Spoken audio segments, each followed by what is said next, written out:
This is the next subtopic, which is measures of central location. So in this measure of central location, you should be able to find and interpret the mean, mode, and median for ungrouped as well as group data. So these are the three measures of central location: mean, mode, and median. So the first one is mean. Mean of a set of data, where the data is x1, x2, x3 up until xn, is written as x bar and defined as this x bar defined as summation of all data divided by number of data. So kita hasil tambah semua data tadi divide by n, number of data. You can write it down as this one, summation of x divided by n. This is how you find your mean. For example, find the mean of a set of number. This is ungrouped data. Okay, so what you're going to do is you're going to sum all of this data and then divide it by the n. So we have 1, 2, 3, 5, 6, 1, 2, 3, 4, 5, and 6 numbers. So you just total up this one, divide by 7, then you get the mean is 5.57. Okay, this is also ungrouped data, but it's just that it was written down in a table. Okay, so the formula is still the same, summation of x divided by n. But for this one, you have frequency. For 0, it was repeated 2 times, so 0 times 2. For 1, it was repeated 5 times. For 2, it was repeated 7 times, and so on and so forth. So, setiap satu ni, each of these numbers, you're going to multiply with the frequency. Macam ni lah. Okay. Then you divide by the total number of n. Total number of n means that the total number of the frequency. Okay, so you have to plus all the frequency, which is 20. So you get 2.05. This is the mean. Okay. Okay, these are some exercises that you might want to try on your own with the answer given. Then this is median. Okay, what is median? Median is middle value. Okay, middle value. So in this example, we have ungrouped data. 1, 2, 3, 4, 5, 6, 7. You have 7 data. So the first thing you need to do is you're going to rearrange the data. Susun dia semula in order lah. Daripada smallest to the largest. So you have the smallest is 180, the largest is 220. So you have to rearrange it. Then the middle value, you tengoklah mana yang tengah-tengah. Okay, yang tengah-tengah adalah 201. So that is your median. Okay, but for median, there are two cases for median. The first one is when the number of data is odd.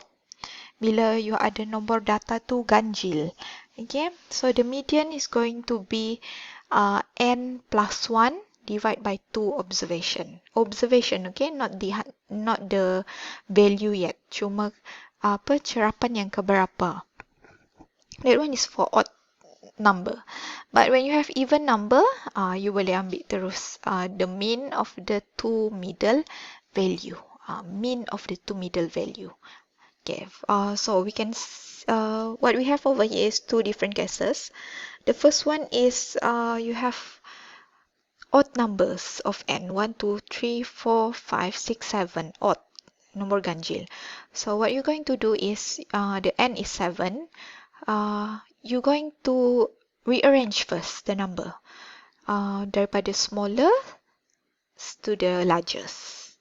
So the median will be, we use this formula, 7 n plus 1 divided by 2 observation. So your n is 7, 7 plus 1 divided by 2.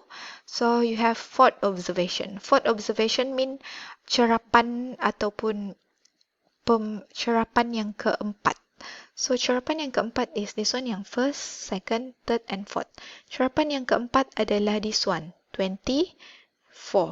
Okay, that's why you get the answer 24. Okay. Okay, that one is for odd cases. This one is for even number, 1, 2, 3, 4, 5, 6. You have 6. The n is 6. So, first thing you need to do is this the same procedure. You just rearrange it. from the smallest to the largest. The smallest will be 2.71 and the largest will be 8.61. So you pick the two middle values. Ambil dua middle values yang tengah-tengah ni, dua ni, you tambahkan dia 4.35 plus 5.48. Then you divide it by 2. So you get 4.915. So this is the median for the even case. Okay, ini kalau n dia even. Genap. This one is kalau n dia ganjil.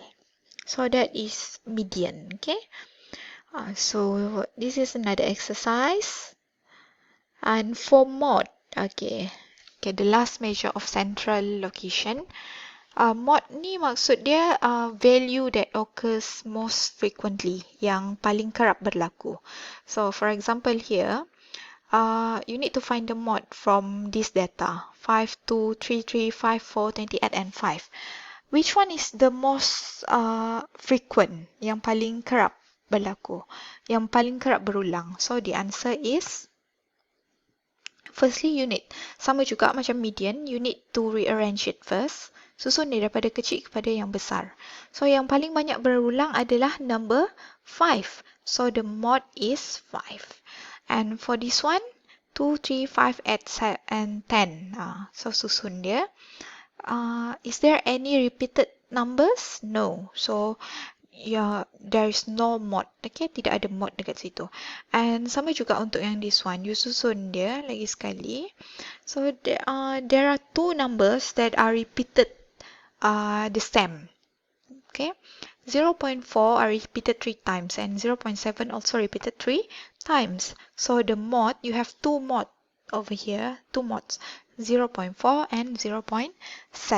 Okay, mod not necessarily one and not necessarily you have to have a mod. It can be no mod at all and it can be more than one mod. Okay, that one is for mod. Okay, again, there are some exercises for you to try on your own. Okay, we move on to the mean, mod, median, quartiles, decile, and percentiles for group data, and as well as symmetry and skewness. Okay, this is for group data. Yang tadi tu just only for ungrouped data. For ungrouped data, you don't have so many things to calculate. It's just that mean, mod, and median.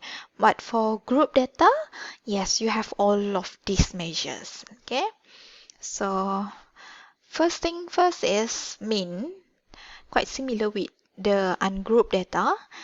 So for mean, it is denoted by x bar. This is the formula for mean, summation of fx divided by f. So the only difference is that you have f dekat sini. Kalau yang ungrouped data tadi, summation of x sahaja. But for this group data, you have f. You can multiply it with f, your frequency. Okay, and x is the midpoint of the class, corresponding to the frequency. Okay, x is the midpoint. Okay, midpoint. Bukan simply ambil value tu. Sebab group data, remember group data you have a dash, macam ada selang-selang macam tu kan. From 5 to 10, 11 to 15. So you have to ambil the midpoint of that class to become your x. And then you have mod. Okay, for mod untuk group data, sama juga, you cannot simply choose your mod from the observation. Kalau macam ungroup data, you boleh tengok kan daripada pemerhatian which one is the one that with the repeaters number. Okay, but this one cannot. For mod, you have a special formula for that. Okay, this is the formula that you have to memorize, since the formula will not be given to you during the exam. So you have to memorize. For LB mean lower class boundary of mod class. D1 is the difference between mod class frequency and the previous class frequency. And D2, difference between mod class frequency and the class frequency after the mod class frequency. So the only difference of D1 and D2, D1 is previous class, D2 is after frequency after the mod class. I think you still can't see it clearly since this one is only a formula with a wordy. Okay, we will see the clear example with the table later on, and C is a class with. Okay, you just need to understand the symbol over here, the term over here, and I will explain to you later for this one, D1, D2, C, LB, how to find this from your table. Okay, then we can obtain, there are two choices for you to obtain your mod. First is using this formula. The second one, you can also obtain your mod from your histogram. So when you have a histogram, you can directly straight away obtain your mod by crossing. You pick the highest bar, pilih yang highest bar, and then you cross it. Dia punya vertices, dia punya bucu ni, you buat satu cross line dekat situ. Okay, you silangkan dia punya bucu, you will have an intersection point dekat situ, satu titik persilangan. So you bring this intersection point downwards, bawa ke bawah, so you will have a value here on the x-axis. So the value here on the x-axis will be your mod. Okay, that one is obtaining a mod from histogram. So ada dua choice, using formula or using histogram. This is only for group data. Okay, and this is median. So quite similar with mod. For median, you will have a formula as well. So you have LK. What is LK?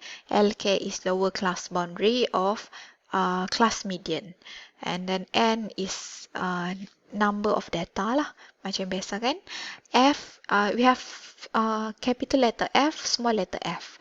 Capital letter of F is cumulative frequency before class median. Sebab tu dia tulis F K minus 1. K minus 1 meaning before the class median. Dia undur ke belakang, before class median. See, kalau K sahaja bermaksud class median. Class median K sahaja. Kalau K minus 1 maksudnya the previous one, yang sebelumnya. Okay, then you have small letter f. Small letter f mean the usual frequency. Frequency yang macam biasa. Frequency of class median. Okay, and then you have capital C. Capital C is your class width. Okay, lebar kelas tu. And the next one you will have quartile. Dalam bahasa Melayunya quartile lah. Quartile meaning kiraan tu dalam suku empat. Okay, quartiles are the values that divide the area into 4 equal parts. Dia bahagi satu bahagian tu kepada 4 bahagian lagi. That one is quartile. Okay, selalu kita dengar 1/4 kan. So quadrant. Kalau you refer to word quadrant, maksudnya dia ada daripada 360 darjah, you have 4 quadrant. Ada 4 quadrant kan. So quartile lah, samalah. Quartile you divide into 4 equal parts. So this is the formula for quartile, QK. So K over 4 summation of N. Berapa? K per 4. Contoh first quartile. First quartile ataupun kita represent as Q1. 1/4 daripada jumlah keseluruhan you punya data. For example, you have 100. You have 100 of data. So, quartile yang pertama, the first quartile will be 1/4 daripada 100, which is 25. Okay, meaning that 25 is the first quartile. Okay, then the second quartile, Q2. 2/4 ataupun 1/4 daripada jumlah keseluruhan. Sorry, 1/2. 2/4 sama juga 1/2 lah kan bila kita simplify. So you will have 1/2 daripada 100, you will have 50. 50.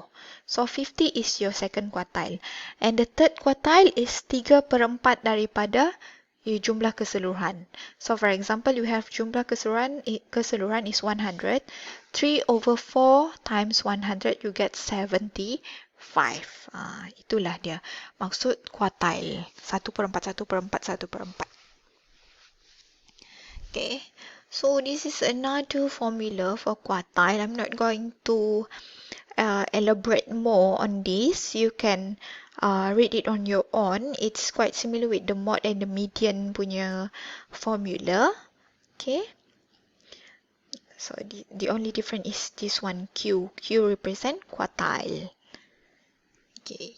And then when you have quartile, you will have also interquartiles. Interquartiles mean Q3 minus Q1. Q3 is the third quartile. How you do you obtain third quartile? Is using 3/4 times jumlah keseluruhan n. Okay. So this is interquartile, Q3 minus Q1. And this is decile. Okay, decile mean macam remember words apa ni perkataan decade, okay, ataupun decade, okay. So you have decile. Decade kan 10 tahun kan. So decile maksud dia per 10. You divide into 10 equal parts. So the formula is also the same with quartile, it's just that the difference is this one. Tadi quartile guna simbol Q, decile will use D, capital D. Okay. And the last one, you will have percentile. So percentile macam percentage lah.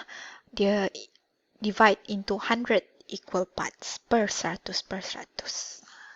Okay, so the highlights here, the 25 percentile, 25 percentage ataupun percentile is called the first quartile. Kan kalau 25 daripada 100, maksudnya 1/4 lah, which is also Q1. The median ataupun 50 percentile sama juga as second quartile, iaitu 50. 75 percentile sama dengan third quartile, which is Q3. Okay. So you have three things or three terms. Quartile, which is divide into 4 equal parts. And then you have decile, they divide into 10 equal parts. And then you have percentile, divide into 100 equal parts. So as usual, you will have the same formula. Not exactly the same lah, because you have over here dia over 100 kalau untuk percentile. Kalau decile dia over 10. Kalau quartile dia over 4. That is the only difference. Okay. So the rest you can refer to this. What does it mean by LK? Capital letter if F. Small letter f is frequency. This one is cumulative. This one is your class width. Okay, then we move on to the how you're going to sketch a median, quartile, interquartiles, decile, and percentile from your OGIF. Okay, so all these things you can also obtain it from your OGIF. Remember, how do we obtain our OGIF? Okay, the first one is your x-axis is going to be your class boundaries. Your y-axis is your cumulative frequency. So untuk okay, this one kita start with percentile lah. Kalau 75 percentile sama juga dengan Q3 ataupun D7.5. Dia dekat atas sini lah. Kalau median, dia tengah-tengah kan? P50 ataupun quartile yang kedua, dia dekat sini. Then 1/4 ataupun the first quartile, dia dekat sini. Okay. So you bawa turun. Bila you cari daripada sini, you bawa turun. So you have the answer dekat bawah. The answer dekat bawah ni. Okay. We finish about measure of central location. Now we move on to measure of dispersion. Tadi measure of central location, mean, median, mode semua tu. Decile, quartile, percentile. Now measure of dispersion. Apa yang kamu faham dengan dispersion? Dispersion means dia bertabur, kan? Dia berselerang, disperse. Okay, so measure of dispersion involve variance and standard deviation for ungrouped data. So these two measure is for measure of dispersion. For ungrouped data, you will have a formula for variance like this, variance or S square. This one, EX square minus summation of EX square over N divided by N minus 1. And the standard deviation, you will have or single S like this. You just need to square root your variance. Just need to square root your variance, so you get your standard deviation. Okay, take notes over here. Large standard deviation indicate the values in the data are more spread out or more dispersed and far from the mean of data.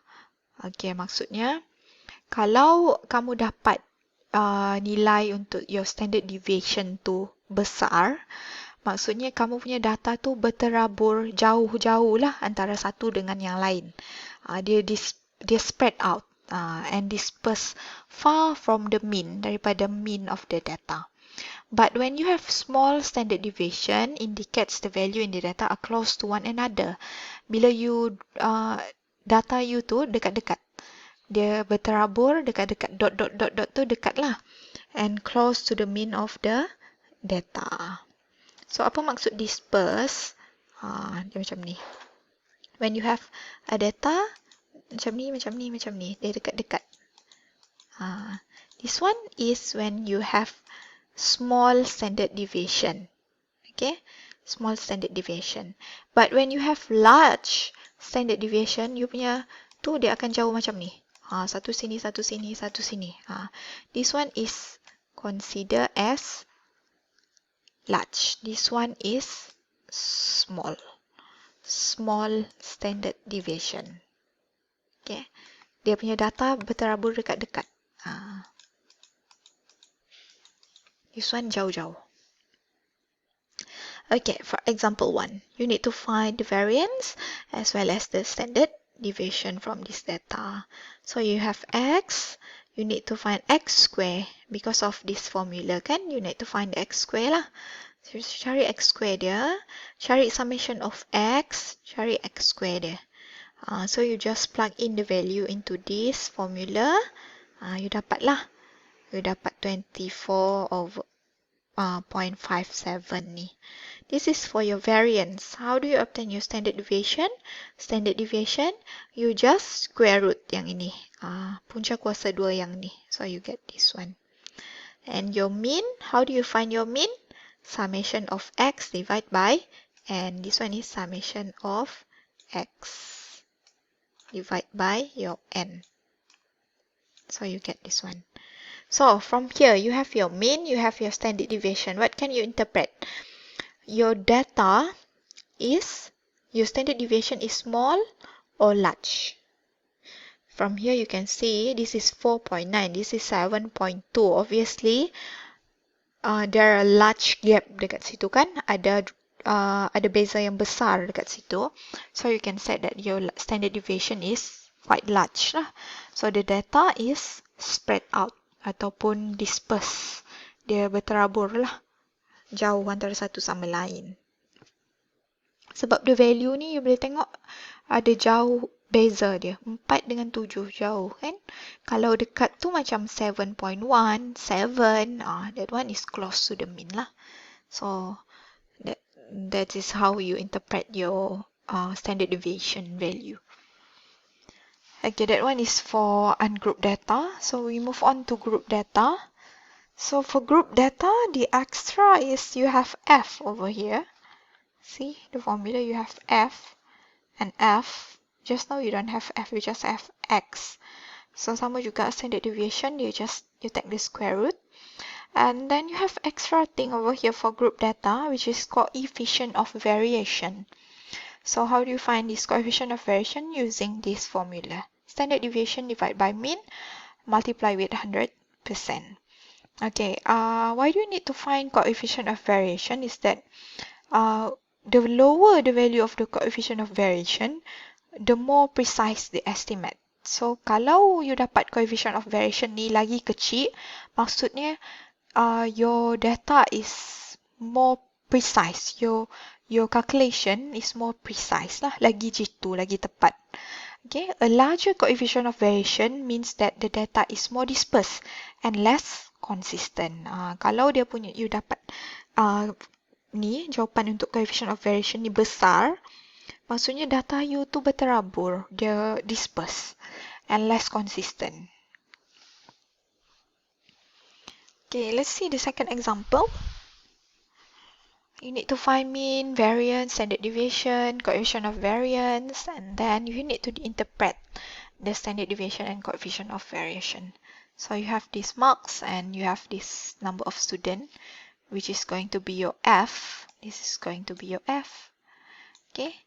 Since this is your, what we say, this is your class interval, you need to find the midpoint, kan? You cannot simply ambil dia terus sebab this is group data. So you have to pick the midpoint as your X.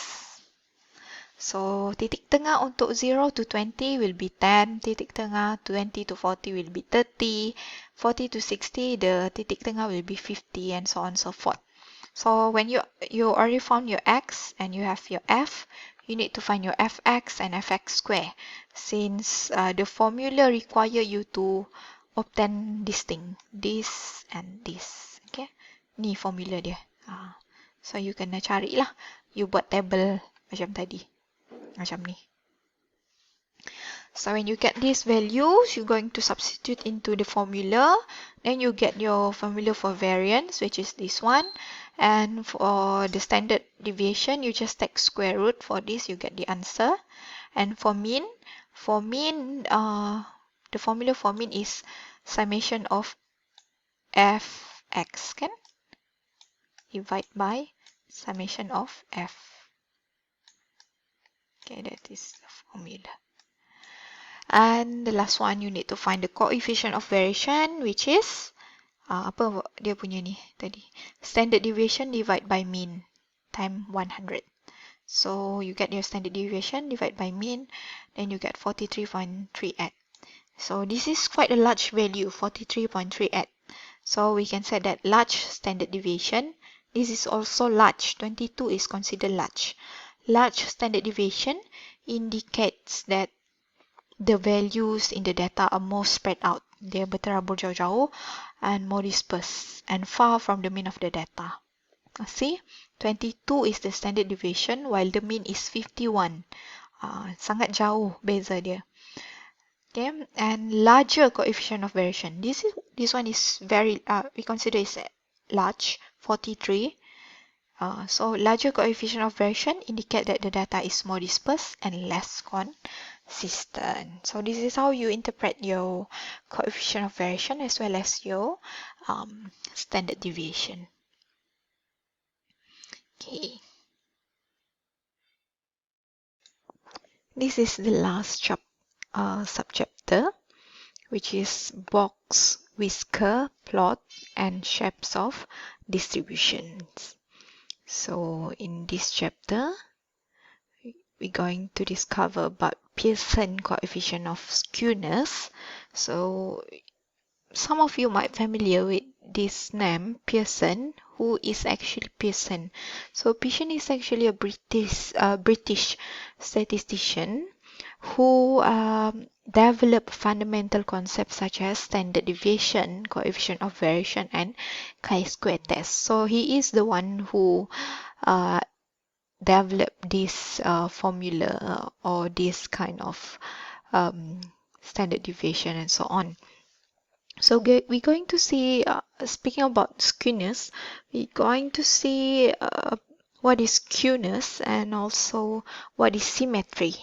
for data distribution. Okay, the general shape of the distribution can be determined from mean, median, and mode. Okay, untuk distribution, taburan yang biasa, kita boleh cari melalui mean, median, and mode. Okay, for distribution which are largely skewed, taburan yang skewed ni dia macam sengit, senteng, mereng. Okay, so largely skewed, median is more appropriate measure of central tendency. Okay, so dia kata kalau kita ada satu taburan ataupun graf yang senteng, skewed, sengit, mereng, so we're going to use median. Median lagi sesuai. But for those graph ataupun taburan yang symmetry or almost symmetrical, symmetry mean bila you fold a paper, you get the same on the left and the right side. Bila kita lipat paper tu, kita akan dapat bentuk yang sama sebelah kiri dan sebelah kanan. That is what you mean by symmetry. Ya. So, kalau kita ada satu symmetry, bentuk yang symmetry, so it's sesuai untuk guna mean.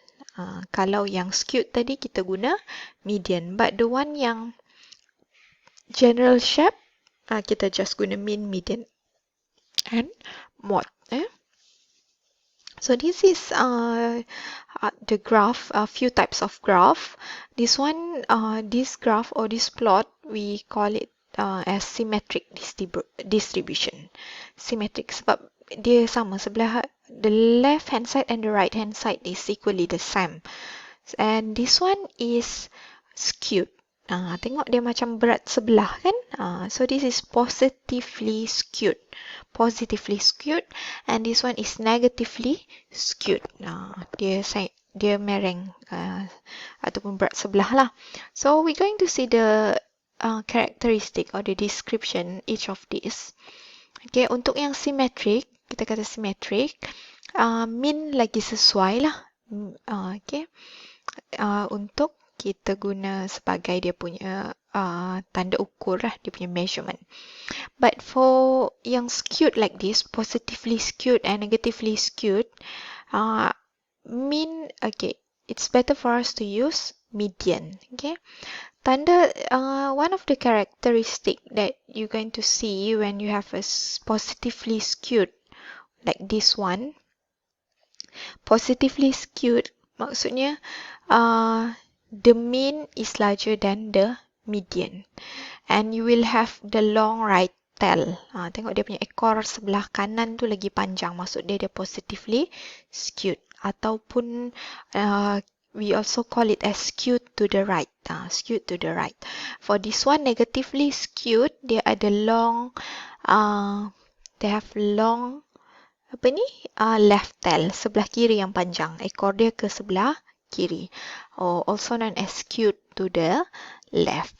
So kalau ini skewed to the right, this one is skewed to the left. So we have three types of plot or graph. So this is how you determine the skewness, kan? Positively skewed, negatively skewed, atau nama lain dia yang ni in the bracket. And symmetric, what does it mean when you have a symmetric distribution?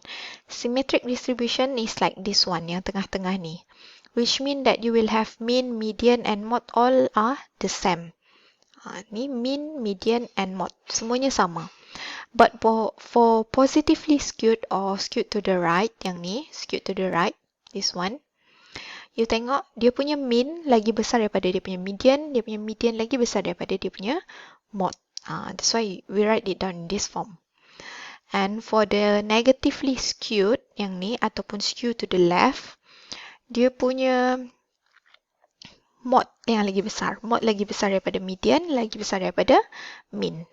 So, dia timbal balik lah dengan yang positively skewed tadi tu. Okay. So, this is how your plots look like with the mean, median, and mode in the plots. Okay, untuk symmetric sahaja, semua value ni adalah sama sebab dia berada di tengah-tengah ni. But for negatively skewed, you see the mode will be the highest one or the larger one. But for this one, Untuk positively skewed yang besar adalah mean. Kenapa saya kata mean besar? You bukan tengok yang dekat sini, the peak. Because lagi dia ke sebelah kanan, because we see on the x-axis. Tengok ni value dia, kalau ke sebelah kanan dia lagi besar. Maksudnya mean tu lagi besar pada median, lagi besar daripada mode. But for this one, mode tu lagi besar, dia ke sebelah kanan. Graph kita kan, kalau ke sebelah kanan kan lagi besar kan maksudnya. So mode tu yang di sebelah kanan, mean tu yang smaller. Okay. So this is the graph. Okay, when you have all the symmetric and skewness, you will have you will have a Pearson coefficient of skewness. Pearson coefficient of skewness ni dia provide a numerical measure of skewness. Dia kira berapa dia punya skewness lah. Berapa, macam mana kemerengan dia tu, dia punya senteng tu macam mana kan. So you have SK. This is the formula. You have two formula, either you want to use this one or this one. Okay, for example, you are given this data. Find the Pearson coefficient of skewness. Okay, so you have this data. You just need to rearrange first, susun dari yang kecil to the largest.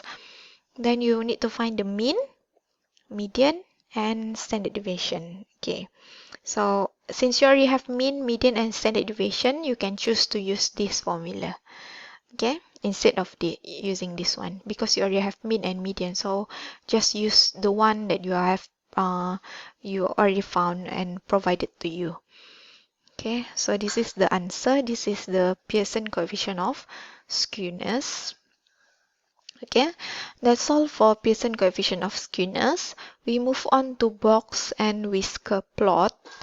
Okay, so box and whisker plot, from the name itself you can see you have a box, satu kotak, and whisker. A whisker is misai.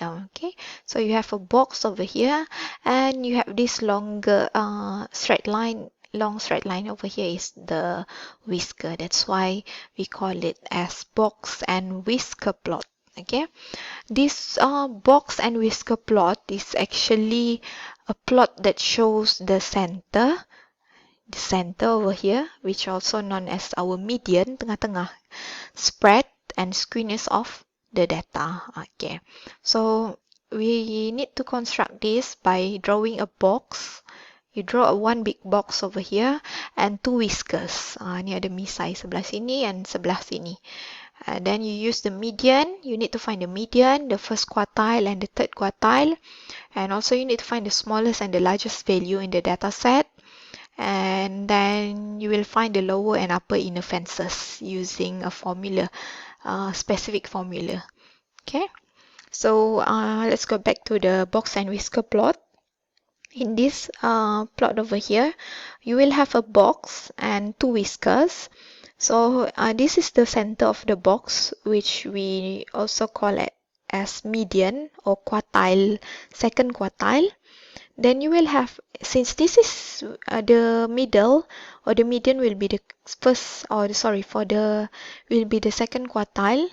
This one will be your first quartile, and this will be your third quartile. Okay, so you will have Q1, Q2, and Q3. And for the whisker, you have the end of the whisker over the starting over here. This will be the lowest observation, and the end of the whisker, this will be your highest observation. Okay, so we need to find each of this value, Q1, Q2, Q3, highest observation, lowest observation. Okay, so let's see the example over here. These are the data of the incomes in $1,000 for sample of 12 households. Okay, so ini adalah pendapatan untuk 12 isi rumah. Okay, so you need to construct a box and whisker plot from this data. So what you need to do first is you need to rearrange this data from the smallest to the largest. Okay, susun dari kecil ke besar. Okay, then after you rearrange the data, you need to find the values of the median, the first quartile, third quartile, and the interquartile range. Okay, so the median, you tahulah macam mana cari median. You just tambah yang tengah-tengah tu. This is yang tengah-tengah. Since this is the what we call it, the n is genap, this one. Can you see you have 12n, 12 data. So how to find a median from nombor genap? You pick the two numbers in the middle, which is 84 and 90. Then you divide by 2. So you get 87. That one is your median. Then you need to find your first quartile. Okay, how do you find your first quartile? 1/4 daripada 12. 1/4 daripada 12 mean you get 4. Okay, 4 numbers. Okay, 4 numbers. So you have like this one lah. Then you need to divide it by 2. And the third quartile as well. Okay, third quartile 3/4 daripada 12. So it will be over here lah. Somewhere around here. 98 and 104. Dia di tengah-tengah sini. Okay. And your punya first quartile, they in between over here. Okay.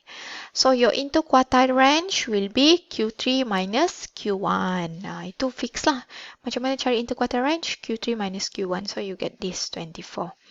Okay, the second step is you need to find the points that are 1.5 times 1 times IQR, interquartile range, below Q1, and 1.5 times 1 IQR above Q3.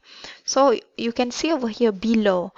Below mean you need to minus. Above mean you have to plus. So first thing first, you need to find this one. 1.5 times IQR, interquartile range. So 1.5 times interquartile range, your interquartile range is 24. Then you get 36. So this value 36 is the one you're going to plus and minus with Q1 and Q3. So dia kata you need to find lower inner fence. Lower inner fence adalah pagar bawah dia, yang this one. Lower inner fence. Okay. So lower inner fence is Q1 minus the 1.5 IQR ni tadi. Q1 minus 36 yang ini. So you get 41. Upper means you have to plus dengan yang ini. So quartile 3 plus third quartile plus 36. So you have third quartile is 101. Everything you already found it here in the first step. Q1, Q3, and IQR. You already found it. You just need to, in the second step, you just need to find this one. Okay. Then you obtain your lower inner fence by subtraction. Subtracting the Q1 dengan yang ni. Then you adding the Q3 with this one. So you get these two values. So these two values going to be your lower inner fence and upper inner fence. Ini yang akan berada di hujung kamu punya whisker nanti. Okay, the third step is you going to determine the smallest and the largest value in the given data set within the two inner fences. Okay, you ada 12 data ni just now from 69 up until 144. But you need to find the largest and the smallest within the two inner fence. So inner fences ni yang tadi 41, 137 yang ni. You cari dalam range yang ini. Paling kecil dalam range yang ini adalah 69. Paling besar dalam range yang ini adalah 112. 112. We not include 144 because 144 ni dia not include within these fences. Dia tidak termasuk dalam these fences. So we don't choose 144. Okay? Okay, tengok. The smallest value within the two inner fences adalah 69. Because this 69 terangkum dalam ini. but the largest value within the two inner fences is 112. Sebab if you choose 144, it's already outside these fences. Okay, so you pick 112. So now, the last step, you just draw your box, okay? Or you can draw your this one, ya dia punya low apa? Macam kita punya x-axis lah, kan? Or you can draw your box first, macam ni lah. Draw your box, and then you dekat ujung box sebelah sini will be your Q1. Dekat ujung your box sebelah sini pula will be your Q3. And the middle of your box will be your Q2 ataupun your median that you already found this at your first step. You dah jumpa pun, you dah calculate this one. So you just lukis there and lukis and label. Okay? And the last step, this is the last step, not the last one. Then you include lah the smallest value within the two inner fences over here. This is 69. This is 112. Okay, let me jot down a little bit. This is 69. This is 112 over here. Over pula kan? This one. 112. Sorry. So, this is your whisker, this is your box with a complete label. Median, you already have your median. This is your quartile, this is your third quartile. Okay, this is your lower inner fence, this is your upper inner fence. So, this is what we call as your box. This is your box and whisker plot. Apa yang menjadikan dia whisker tu adalah dia punya ni inner fence, lower inner fence and upper inner fence. Macam mana cari lower and upper inner fence? Daripada step yang kedua ni. This is a very important step, this one. You need to find the 1.5 times interquartile range ni dulu. This value you're going to tambah dan tambah ataupun tolak lah. Kalau lower, you tolak. Kalau lower, you tolak. Kalau kalau upper, you tambah. So, this is your lower inner fence, upper inner fence. Ni, dekat ujung ni, sini. So, another thing is an outlier. Outlier ni satulah dekat sini. Outlier. Okay. Yang terkeluar daripada tu. Daripada you punya data lah. Okay. So, that is outlier. Okay. That's all for this chapter. We have covered all the 5 subtopics. With the last one is this one, box and whisker plot. Okay, that's all. Thank you.